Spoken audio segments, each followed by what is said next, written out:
For Christians, the Bible says, let there be light. For Jewish people, Hanukkah is called the Festival of Lights. For Muslims, one of the holy names is Al-Nur, the light.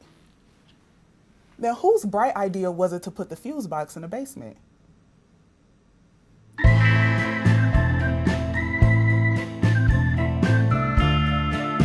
Welcome back, Internet Emergency Contacts. If anything happens to me while I'm down here, make sure you delete my group chat. So in episodes prior, we talked about all the ways to fight back against your landlord when they fail to protect you as a tenant. So now, let's talk about how to shift that imbalance in power. What you'll need for this repair is a box of fuses and a flashlight. Hope you don't mind being in the dark, like a situationship. In each episode, we talk about organizing for issues surrounding justice. But big picture, let's take a look at the power imbalance between tenants and landlords. If this fuse box represented the entire city of Detroit, the biggest fuses represent the biggest landlords in the city. These empty ones represent parking lots that will never be used or taxed, and my flashlight represents the tenants council. Landlords want in the tenants council, they call it equity. I call it stacking the deck to further the imbalance of power. You can't keep getting away with this! What grassroots organizations are trying to do is get rid of all the bad landlords.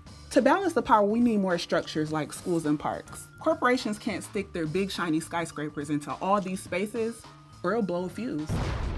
If we move away from these big corporate landlords, we can give the power to the people who need it the most. This entire series, we've taught you how to repair your home, but we hope you got the biggest takeaway, which is how to repair the system. With nowhere to live, there's really no reason to know how to fix a fuse box. It's pointless, like talking on speakerphone in the library. We've worked with elders, youth, and even ghosts. Sup? Not to demolish the system, but repair it in a way that's equitable for everyone. We can keep the lights on for everybody, not just the people with the big bucks and in the big buildings.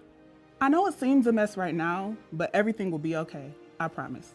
To learn more about your rights, visit DetroitPeoplesPlatform.org. Remember, it doesn't take much to make change in the city. Just a few bold people willing to shine bright lights in some dark corners.